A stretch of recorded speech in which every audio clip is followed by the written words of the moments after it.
नमस्कार साथियों, स्वागत है आप सबका हमारे चैनल में। आज हम बात करने वाले हैं अनुच्छेद 110 मनी बिल से संबंधित अ, चर्चा करने वाले हैं। तो मनी बिल क्या है इसके बाद ये भारतीय संविधान में कहाँ वर्णन किया गया है और भारतीय जनता के लिए मनी बिल कितना इम्पोर्टेंट है इसके बारे में डिटेल से हम देखेंगे आज की।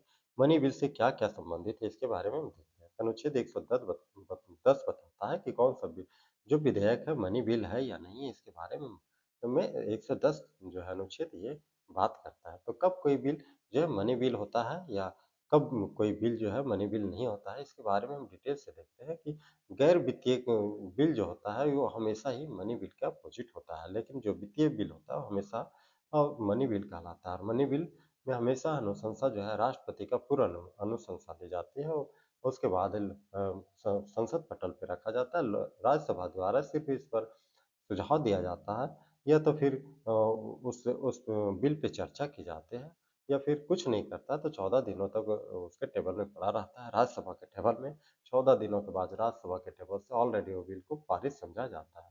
इस प्रकार हम कह सकते हैं कि मनी बिल या बजट बिल जो होता है इस पर पूर्ण अधिकार जो है सो लोकसभा का होता है और होना भी चाहिए। वजह यह है कि लोकसभा जनप्रतिनिधि द्वारा चुने हुए सांसदों का सभा होता है। राज्यसभा तो अप्रत्याशित रूप से होते हैं, लेकिन लोकसभा जनता के चुने हुए जनप्रतिनिधियों का सभा होता है। जनता के चुने हुए जनप्रतिनिधियों द्वारा लाया गया जनता के हित के बिल जो होता है मनी बिल, उस पर राज्यसभा डिसीजन लेने वाला कोई औचित्य सभा नहीं होती। इस प्रकार जो भी डिसीजन होता है एकाधिकार ही कह सकते हैं कि मनी बिल पर एकाधिकार जो होता है लोकसभा का होता है। और कोई भी बिल जो है मनी बिल है या नहीं है इसका डिसीजन जो है अंतिम निर्णय जो है स्पीकर द्वारा लिया जाता है। स्पीकर जैसे वर्तमान में स्पीकर हमारे ओम ओम प्रसाद बिरला साहब है, वही कहेंगे कि हाँ ये बिल जो टेबल में रखा गया है ये मनी बिल है। इसके इसके इस पर विस्तृत चर्चा कराने का भी अधिकार जो है स्पीकर महोदय का होता है। तो हम देखते हैं कि कोई भी बिल जो है मनी बिल कब कहलाता है। जैसे इनकम टैक्स हो गया, जीएसटी हो गया या कस्टम ड्यूटी वगैरह हो गया, जिसे घटाना या बढ़ाना, इसकी स्लैब सीमा को कम करना या इसकी स्लैब सीमा को बढ़ाना। मान लीजिए इनकम टैक्स आज 2.5 लाख पर है या 3 लाख पर है तो उसे 4 लाख या 5 लाख पर करना या फिर उसे घटा करके 2 लाख पर करना। जीएसटी आज 5 स्लैब में जीरो, 5, 18, 32 स्लैब में चलता है। 40 अब हो गया, 32 वाले 40 हो गया। तो इस स्लैब को घटाना हो या बढ़ाना हो, उस पर कमी करना या वृद्धि करना, ये सब मनी बिल के अंतर्गत आता है। ठीक है। सरकार द्वारा विदेशी संस्थाओं द्वारा कितना फंड लिया जा सकता है, कितना रुपया उधार लेगा, नहीं लेगा, इसकी चर्चा भी जो है मनी बिल के से अंतर्गत ही रखा जाता है कि कितना रुपया भारत सरकार जो है विदेशी संस्थाओं द्वारा और जब विदेशी संस्थाओं की बात करेंगे तो जैसे आईएमएफ वगैरह होता है, आईबी होता है, इनसे कितनी रुपया भारत सरकार ले सकता है, वो ब्रोइंग जिसे बोलता है उधार लेने, वो कितना उधार लेगा, नहीं लेगा, ये सारे डिसीजन ये सारे क्रिया जो है क्रिया प्रक्रिया किस पर होती है? तो अनुच्छेद 110 मनी बिल के अंतर्गत होती है। अब हम तीसरा देखते हैं, ठीक है? तीसरा देखते हैं भारत की संचित निधि जिसे कंसोलिडेटेड फंड ऑफ इंडिया कहा जाता है। इसमें धन जमा करना या धन इससे निष्कासित करना, बाहर निकालना या इसमें धन को ऐड करना या धन की सुरक्षा या प्रबंधन करना भी मनी बिल के ही अंतर्गत होता है। भारत की कंसिस्टेंसी फंड से व्यय कितना करना है, नहीं करना है।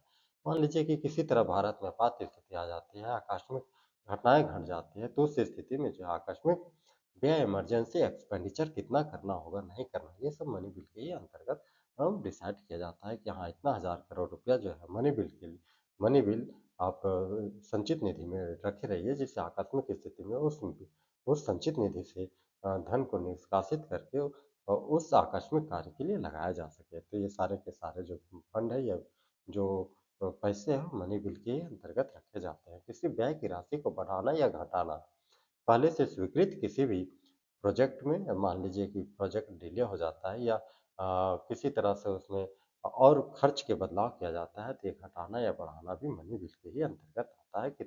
कितनी पैसा उसमें बढ़ाना है या फिर कितने का बजट था उसे घटाकर कितना कम करना है, ये सारे क्रियाएं मनी बिल के ही अंतर्गत शामिल किए जाते हैं। ठीक है ना।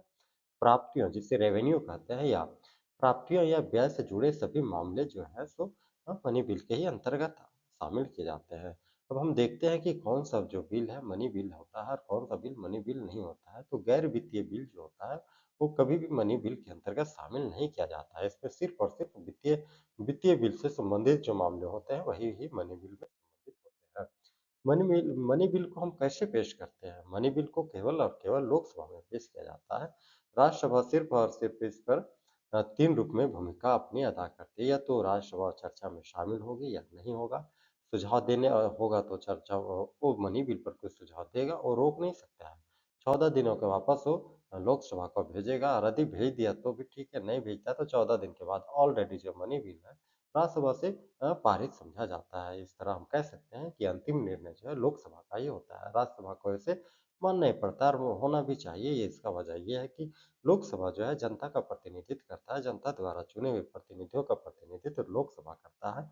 इसलिए जब मनी बिल मतलब जनता का जो बिल आता है, जो जनता के हित का जो कार्य के लिए बिल आता है, इस बिल को राज्यसभा द्वारा सिर्फ और सिर्फ उसमें कुछ चर्चा करने के लिए शामिल हो सकता है, या कुछ सुझाव दे सकता है कि हाँ, इतना बिल जो है इस फंड के लिए आप लगा रहे हो, उचित है या अनुचित है, इसके बारे में बोल सकता है। इस पर निर्णय लेना या ना लेना सिर्फ और सिर्फ लोकसभा पर डिसाइड करता है। लोकसभा ही निर्भर करता है कि उसे राज्यसभा के निर्णयों को अपने में शामिल करे मनी बिल के अंदर, या तो शामिल ना करे। ये लोकसभा पर डिपेंड करता है, और मनी बिल को प्रमाणित करने का काम सिर्फ और सिर्फ किसका होता है? स्पीकर का होता है। जैसे कि वर्तमान में भी ओम बिरला साहब जो है स्पीकर, तो उन पे डिपेंड करता है कि उनके टेबल में आए हुए जो बिल है वो मनी बिल है या धन विधेयक बिल है या नहीं है। इसके बारे में चर्चा चर्चा होने के बाद वो डिसाइड करते हैं, प्रमाणित करते हैं कि यह बिल जो है वाकई में मनी बिल है। इसकी डिसाइड कौन करते हैं?